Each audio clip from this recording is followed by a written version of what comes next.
Hey guys, in this video I would like to share how I did 41k in November with only Google Dropshipping. We're gonna leave how I did it for a bit later. This is a bit of social proof at the start. I have a couple of stores, spreadsheets from November. Even like adding up both the stores, we're still not gonna get like the 41k because I have another store as well, which I didn't include, but it's very similar to these two, basically. All of the stores are in different markets.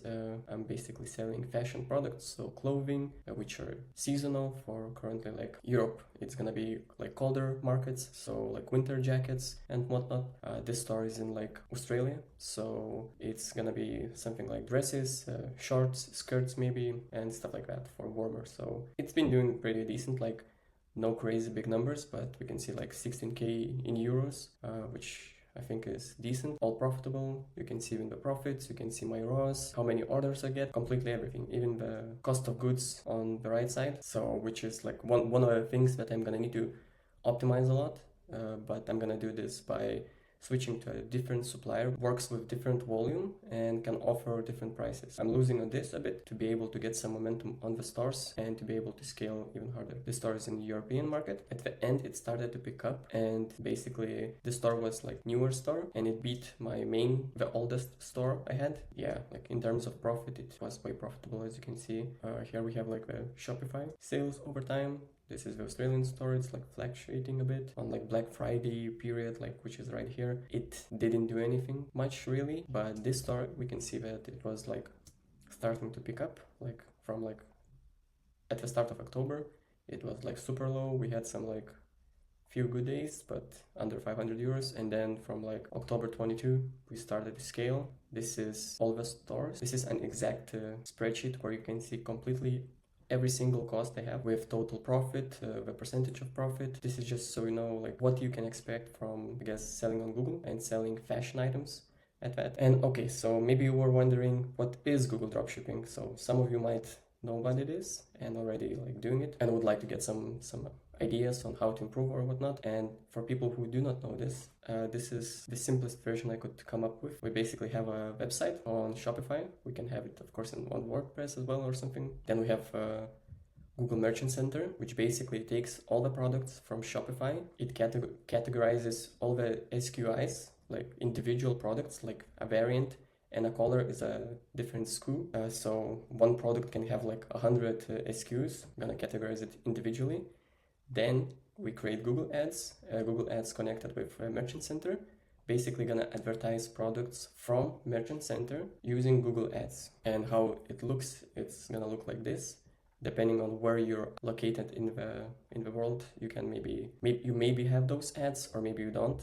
For example, I'm from Lithuania and we do not have this, so it was quite new for me. And yeah, of course, people press on the ad because they search for it themselves. You don't put it out like on Meta, for example, where it's less intentional buy, more impulse buy. And here people are actually searching for what they need. For example, you're gonna search for men's jeans.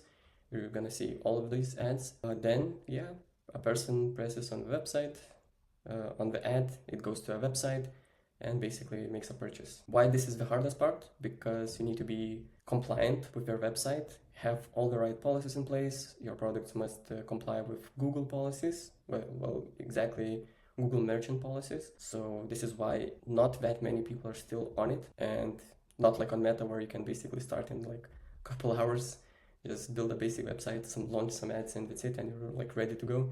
On Merchant Center, you first have to invest your time in making a good website, which will get approved by a Google Merchant, which can even not be approved, even if it's like all compliant and whatnot. And yeah, this is just a very difficult cycle in this Google Dropshipping part. But if you did manage to get this approved, what's next? Well, what's like after the initial GMC setup, for example? I have it ready, and what do I do next? This way of advertising is basically all about search engine optimization. So Google is search engine, and you basically optimize your keywords for it. We do keyword research. We can ask ChatGPT for some help at the start to list a lot of keywords, stuff like dresses, jackets, boots, and so on. Then we can go into more general, like maxi dresses, midi dresses, mini dresses, bomber jackets, winter jackets, and you go on, depending, of course, on the market you're gonna choose and what season is gonna be in 1 month, for example. So we have keywords, What's next? We do product research. Like we know that like boots are gonna sell next month crazy. So what we're gonna do, we're gonna use a VPN and go to, for example, to USA market and search for competitors. We're just gonna search boots and look at the advertising, which is gonna look like this. And we start clicking one by one to open up a new tab and find the dropshipping stores. Very important to just copy from dropshipping stores, not from actual real brands.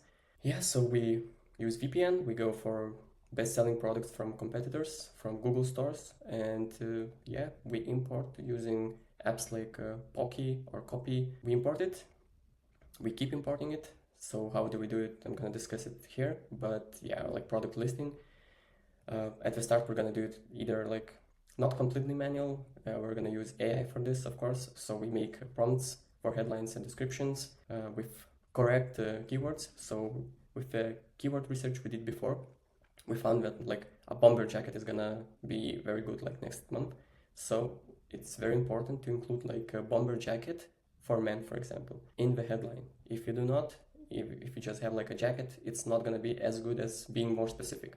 Then having correct pricing, this is a bit difficult one, but how you do it the simplest way, you basically reduce the price from your competitor.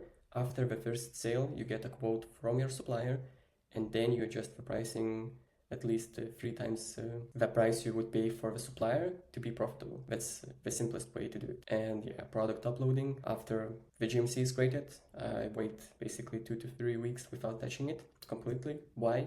Why is it like gonna take so long just to make it and just do nothing basically? That's because it's a warm-up period. GMC can be very sensitive if you start right away. You can try that as well. It's like a high risk, high reward thing, especially with your first GMC, you can try it for sure. After your second or third GMC, then you can wait it out a bit longer. But at the start, you can try it after like 1 week. And then, yeah, we just gradually upload some products. We do it gradually because the GMC is sensitive at the start. And we do not want to get like an error, misrepresentation from Google Merchant Center, and basically be stuck in the loop of not being able to upload products, advertise, or do absolutely anything without being active with GMC. We have like everything. We have keywords, we have right competitors, we have right products.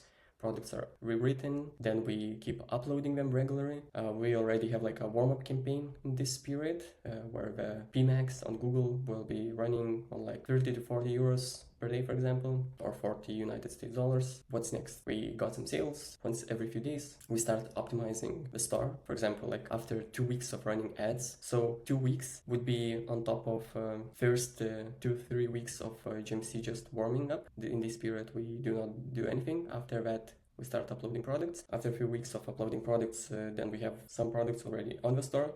The ones which are getting like some clicks or maybe even sales, we add in compared pricing, so a sale price basically. This is the first step without doing anything crazy on the store. This is definitely gonna improve the conversions. Even like before, for example, creating the GMC, the collection should be spotless, but now we can even add like a sale collection in where we will keep the sale products. Like a customer comes to your website and wants to like browse a little, we can just press on like a sale collection and have all the products which are discounted. This is a very important step for boosting average order value as well, and a lot of dropshippers miss this. And after 4 weeks, I would add like a sale in the announcement bar and make other store adjustments as well for better conversions and higher average order value later on. This is like a lot of things where you basically just A/B test a market. You go to United States and you basically test, for example, like this part where you want to like boost average order value. Maybe you need to do like multiple item discounts, which are going to be 10 or 15% for 2 and so on. So you basically test each market because not every market is going to work the same. With this simple setup, if you're just going to keep consistent, and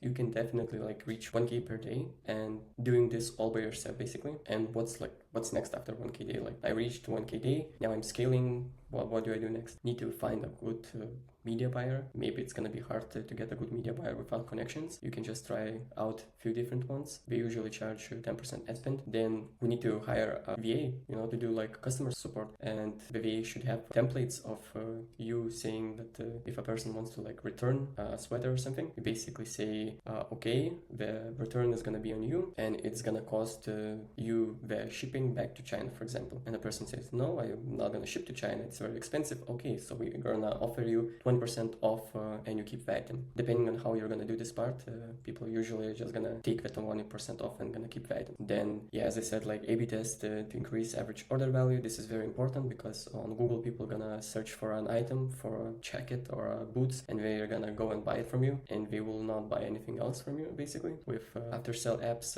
where after purchasing, they get redirected to a different page, well, to the same Shopify page, but new window where they will get like an offer where we can upsell some stuff, give a discount for some sort of a product. And yeah, those are the main things, of course.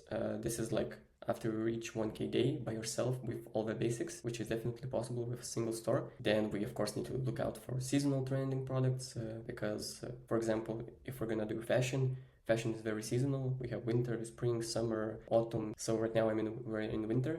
Like next we're gonna have autumn. So for example, at the end of December, I already need to start looking at adding products for spring, basically. And yeah, stuff like removing products which are wasting your budget. This should be done later, after 1K day. Before that, you should not overthink. Overall, very important not to add too many products on your website on a low budget. So for example, if we start with 100 products with fresh new GMC, start advertising at around 30 to 40 euros per day, and we just let it run, it can take up to a couple of weeks before like first sale. We just need to be patient with Google. Let it run and basically collect that data. And another interesting things after implementing all of this, what I mentioned before, I'm filming this on like December 23rd, and I already like crossed like the record. So basically already like around 50K a month, which was in November it was 41, and already beat that goal just by implementing these things, by optimizing websites, looking at what's not working and what is working, getting a VA and a media buyer. Basically eliminates you of needing to think if I should increase the budget, if I can increase the budget, how should I optimize my feed. And I hope this is gonna be my journey where I will show how I'm gonna grow, and you're able to follow along and actually maybe implement and learn something. So thanks for watching.